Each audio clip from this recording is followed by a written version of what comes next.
Hey, it's great to see you. You too. I remember when we talked in 2020, and it was I released the episode in August, but it was in the summer, and I just kept thinking during that conversation because I think you were in France at the time. I can't hmm wait till I catch up with him when this is all over with. Yeah. That was a mess. It was a mess, and Yeah, now we're talking about smoke. We're talking about live gigs. We're getting back into it, so it's so good to catch up with you. Thank you for taking a minute out today. I'm cool, man. Thank you. So we only talked as the whole thing was heating up. How did you ultimately make it through that pandemic, and how has it altered the way that you approach music now? Basically, just have to deal with it. Let the time do its job, and people go through it.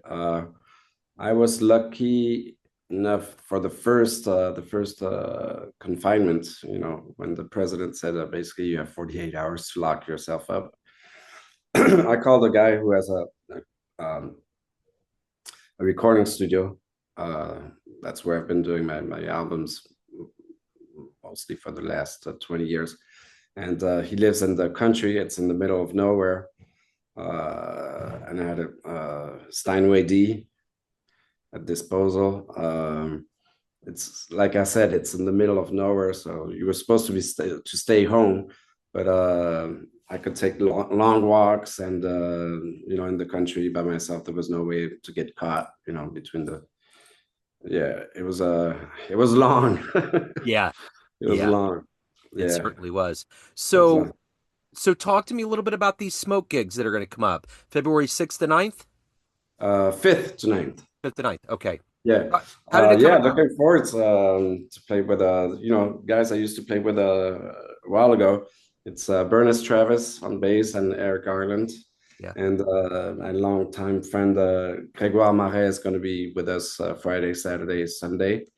Um, yeah, new material, old material.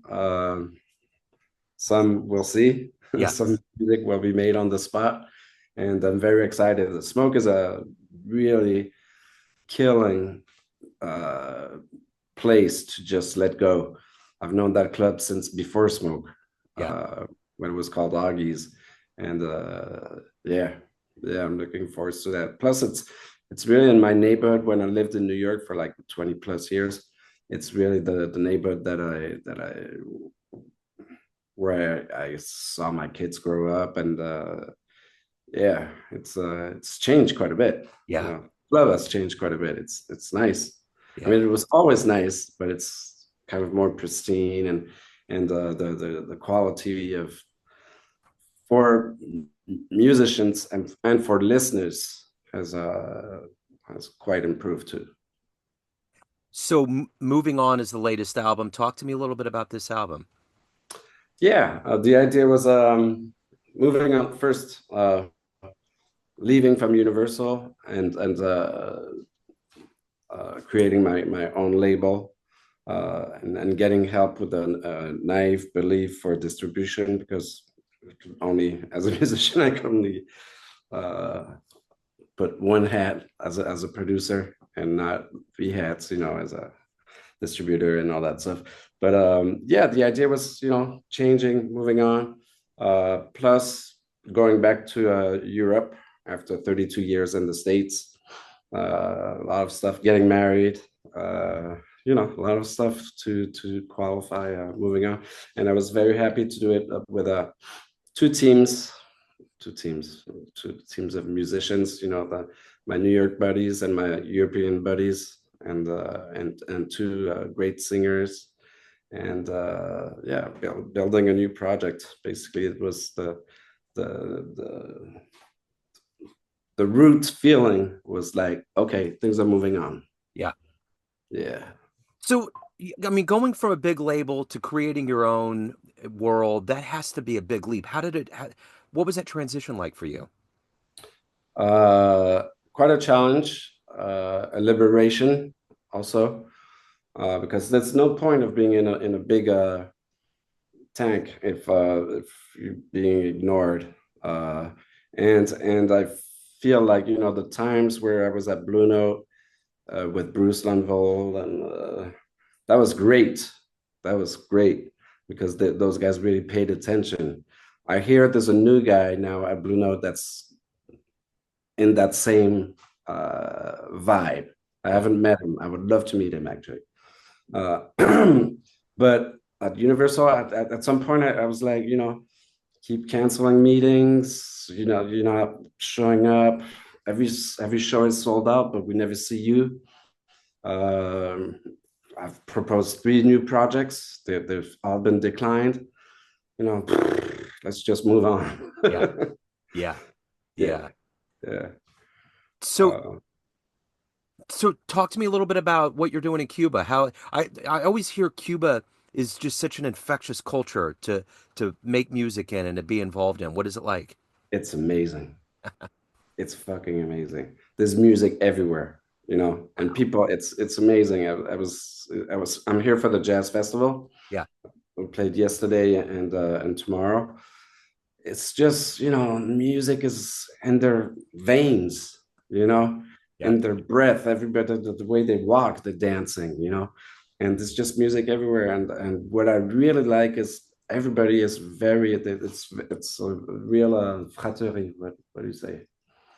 uh, camaraderie, camaraderie Yeah. between the musicians. That they build it. There's no. Uh, everybody just hugs each other. Yeah. You know, Yeah. there's no like different clans or stuff like that. None of that. Yeah. Everybody's like super cool. It's Yeah. quite a it's a very nice thing to say, and you feel it in the music. Yeah. Yeah. And yeah, it's infectious. When the first night there was a party that was supposed to start at 11 p.m. It started at 1:30 in the morning, and it was just music, music, music. It was great. Yeah. That's awesome. Yeah, yeah. So if anyone wants to get tickets to the Smoke shows, or they want to find out about anything more that's going on as the warm months are upon us, how can they do that? For the smoke shows, Yeah. I believe directly on their website. Okay. Okay. Yeah, and it's starting to fill up. Yeah. Yep, it's filling out. So I'm really happy about that. Yeah. Very cool. So are you filling up with live shows beyond Smoke? How's that going? Yeah, yeah, all the way through 26. Wow. That's wonderful. Yeah, yeah, yeah. It's good. It's a really good thing. After that, we were talking about COVID, Yeah. where basically there was more than 6 months where almost nothing happened. Yeah. Yeah.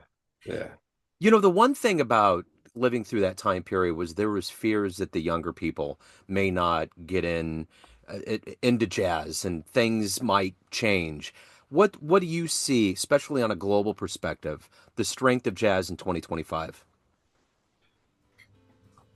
um, there's more and more amazing players, Yeah. very very early ages. I think that's wonderful. Uh, I wish they have opportunities to be heard, and I think it's things are looking very positive for the music.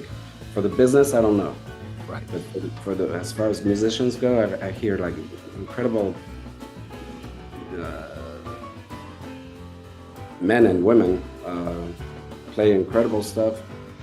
I'm 25 years old, 30 years old, that just need the opportunity to express themselves and to grow perhaps something personal, more personal. But a lot of very amazing players out there. Yeah. I see that as great. Yeah, for sure. Jacky, hey man, have a great set of shows at Smoke. Have a wonderful new year. I mean, we're kind of just stepping into it. It's great to catch up with you. Like I said, I'm ecstatic to catch up with you cats after living through that time period and to see the glow and the love and the jazz get into the people. So thank you. Yeah, thank you. Yes, sir.